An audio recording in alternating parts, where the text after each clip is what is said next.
अस्सलाम वालेकुम वरहमतुल्लाहि वबरकातुहू। उम्मीद है आप सब खैरियत से होंगे। आज की वीडियो में आप लोगों को फिर दोबारा याद दहानी करा देता हूँ कि जो है ये कोर्स किसी के साथ शेयर मत कीजिएगा। ये आप लोगों ने ख़रीदा है और ये आप लोगों की अमानत है, ठीक है। सबसे पहले तो मैं एक बात आप लोगों को बता दूँ कि वीडियो को एक्सपोर्ट कैसे करते हैं। अक्सर लोगों को ये भी अभी तक नहीं पता और मैं भी बताना भूल गया था। जब आप कोई प्रोजेक्ट बना लेते हैं तो आप लोगों के सामने ये जो बटन है इसको दबा के और आप लोगों ने हमेशा यहाँ पे नुक्ता रखना है, तभी वीडियो एक्सपोर्ट होगी, ठीक है। और जब आपने कोई एक उस जिस जगह पे आपके जो है मिसाल के तौर पे यहाँ पे ये लाइन है, अगर वही तस्वीर आप लोग सिर्फ तस्वीर करना चाहते हैं, वीडियो सेव नहीं करना चाहते, तो फिर आप लोग जो है इसको सिलेक्ट करके फिर भी सेव कर सकते हैं।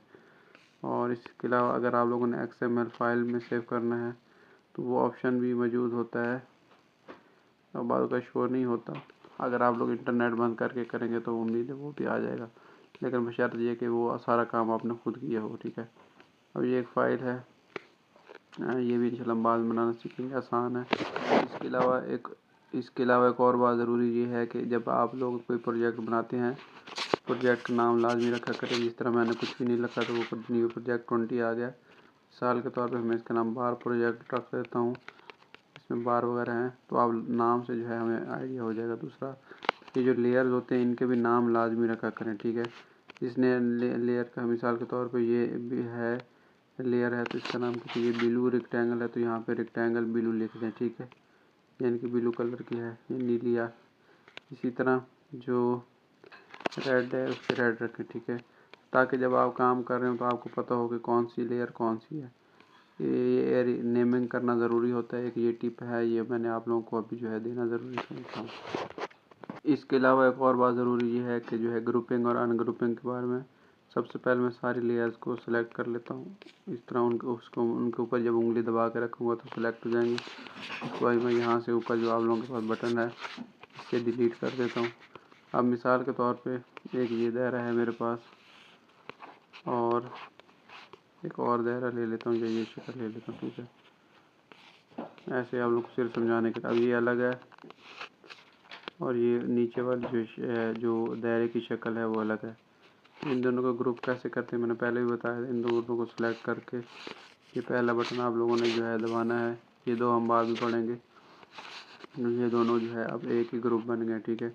अगर इस ग्रुप में आप लोगों ने कोई एडिटिंग करनी है तो ये एडिट ग्रुप वाला ऑप्शन मौजूद होता है। लेकिन अगर आप लोगों ने इनका ग्रुप को ख़त्म करना है तो आप लोगों ने इस लेयर को सबसे पहले सेलेक्ट करना है और ऊपर जो 3 नुक्ते इनको सेलेक्ट करके यहाँ पे अनग्रुप वाला जैसे ही बटन दबाएंगे तो ये अनग्रुप हो जाएंगे, दोबारा अलग अलग लेयर्स हो जाएंगी। तो ये भी आप लोगों को पता होना चाहिए। इसके अलावा हमारे पास एक और टूल होता है ग्रिड का, वो यहाँ से हम हासिल करते हैं। ये वाला जो बटन नज़र आ रहा है इसको जैसे दबाते हैं तो यहाँ पे ग्रिड वाला टूल होता है, ठीक है। इसको जैसे सिलेक्ट करते हैं तो आप यहाँ पे जो है ना छोटे छोटे डब्बे आ जाते हैं, इनको ग्रिड कहते हैं। और उसके बाद यहाँ पे एक बार पार मिलती है। यहाँ पे अभी 40 जो है ग्रिड है। अगर हम इसको जो है ना कम करेंगे तो डब्बे ज़्यादा जाएंगे, अगर ज़्यादा करेंगे तो डब्बे बड़े होते जाएंगे, ठीक है। तो इन ग्रिड का इस्तेमाल करके हम जो है बहुत सारे काम कर सकते हैं।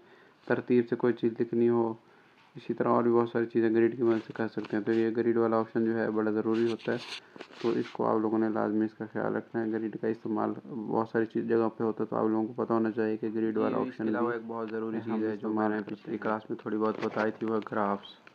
ग्राफ्स का इस्तेमाल आप लोगों ने हर एनिमेशन में लाजमी करना है और वरना आप लोगों की एनिमेशन जो है वो सही नहीं बनेगी, ठीक है। मैं इसका फ़िलहाल कोई नाम रख लेता हूँ और इसका कलर रेड रख देता हूँ। नीचे मैं कुछ है चीज़ें बनाता हूँ, फिर आप लोगों को ग्राफ के बारे में बताता हूँ।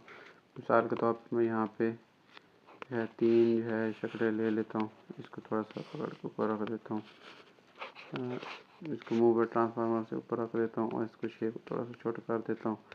अगर आप लोगों को यहाँ से डुप्लिकेट करना मैंने सिखा दिया था। फ़िलहाल मैं रीनेम नहीं करना बेहतर तो ये यहाँ सर्कल 2 लिखूँ, यहाँ कापी लिखा हुआ है, यहाँ पे मैं सर्कल 2 लिखूँ, ठीक है। तो पता होगा ये सर्कल नंबर 2 है, ठीक है।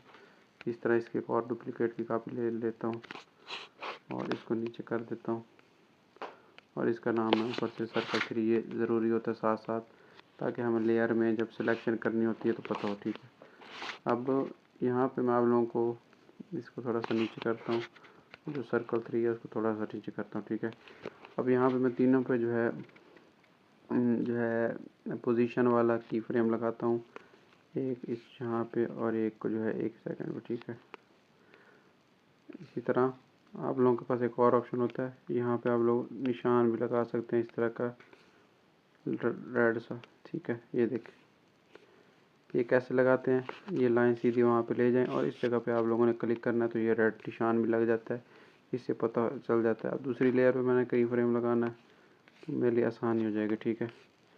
इसी तरह मैं तीसरी पे जो है की फ्रेम लगाना है तो वो भी आसानी हो जाएगी, ठीक है। अब मैं क्या करता हूँ कि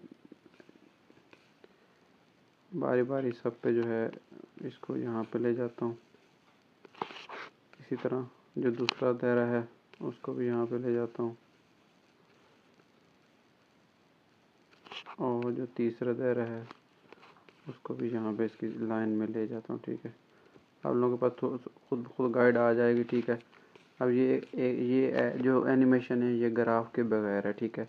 अब मैं जो पहली एनिमेशन है उसके ऊपर ग्राफ लगाता हूँ, ठीक है। ये ग्राफ इस पे लगाता हूँ, ये वाला, ठीक है। दूसरी एनिमेशन है उसके ऊपर मैं ग्राफ लगाता हूँ, ये वाला, ठीक है।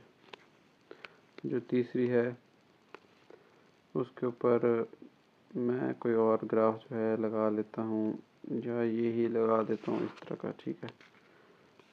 और ये देखें, अब तीनों में बहुत फ़र्क आ गया, ठीक है। ठीक है, अब मैं आप लोगों को समझाता हूँ हुआ क्या है। जो पहली एनिमेशन पे मैंने ग्राफ लगाया वो इस तरह लगाया, ठीक है। ये शुरू में ऐसा होगी यहाँ तक, ठीक है, क्योंकि ये ऐसा होगी, फिर ऊपर जाएगी, थोड़ी तेज़ हो जाएगी, फिर ऐसा हो जाएगा, ठीक है। अब आप लोगों ने ये सर्कल वन को गौर से देखना है, शुरू में थोड़ी सी ऐसा होगी, ये देखें, शुरू में थोड़ी सी ऐसा, फिर यहाँ से तेज़ हो जाएगी, फिर ऐसा हो जाएगी, शुरू में ऐसा, फिर तेज़, फिर ऐसा, ये देखें, ये ऐसा। अब ये देखें, अभी तक वहीं पे ऐसा है, थोड़ा सा मिला किया, अब दरमियान में तेज़ होगी, ये देखें, और आखिर में फिर ऐसा आ जाके रुक जाएगी, ठीक है। अब जो दूसरा है पड़ा ग्राफ, उसमें शुरू में ऐसा ऐसा आएगी, फिर इस पॉइंट पे आके अचानक ऊपर तेज़ हो जाएगी, ठीक है। अब जो दूसरा दायरा है ये वाला, आप लोगों ने इसको गौर से देखना, ठीक है। ये देखें, अभी तक ऐसा ऐसा आ रही है और फिर अचानक तेज़ होगी, वो देखें, ठीक है। बेशक आप लोग इसका कलर भी रेड कर लें, ठीक है। और जो तीसरी है इसका कलर मैं ये रख देता हूँ येलो, ये ब्लैक रख देता हूँ, ठीक है।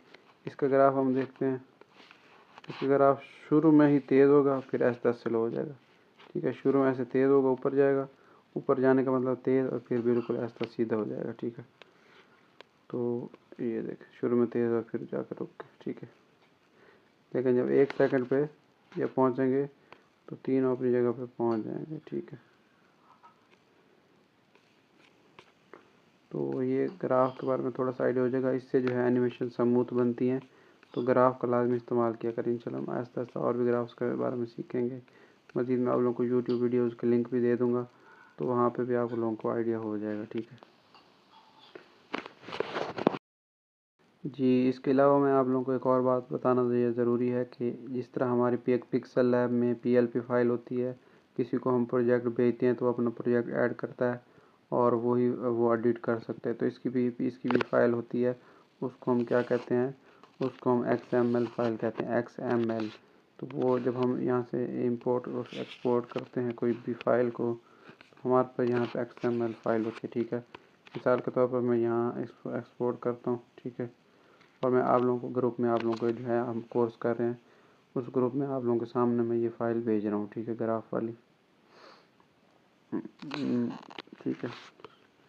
जैसे ही मैं आप लोगों को ये फ़ाइल भेजूँगा, ठीक है, ये बिल्कुल छोटी सी होती है, आप लोगों को जो है इसका नाम ये देखिए ग्राफ्स वाला फ़ाइल है, ये आप लोगों को जो है फ़ौरन मिल जाएगी जब मैं नेट ऑन करूँगा। फ़िलहाल नेट मैंने ऑफ रखा हुआ है, आप लोगों ने भी नेट ऑफ रखना है जब फाइल को। अच्छा, अब इसको अपने आप ने लाइट मोशन में ऐड कैसे करना है, इसको जब आप लोग ओपन करेंगे तो नीचे टेम्पलेट वाला ऑप्शन है, इसको दबा के यहाँ पे आपकी ये फ़ाइल पड़ी होंगी, वहाँ से यहाँ से इसको अपलोड कर लीजिएगा, ठीक है। अब जिस तरह ये मिसाल के तौर पे कोई XML फाइल है, ये तो उसके ऊपर दबाएंगे तो खुद ब खुद ऐड हो जाएगी, ठीक है। इसी तरह फ़ॉन्ट को कैसे ऐड करते हैं उसके बारे में मैंने बताया था, मैं दोबारा भी बता देता हूँ कि फ़ॉन्ट कैसे ऐड करते हैं। आपने जब भी कोई फ़ॉन्ट डाउनलोड करना है तो उसके लिए सबसे पहले आपने कोई तहरीर लेनी है।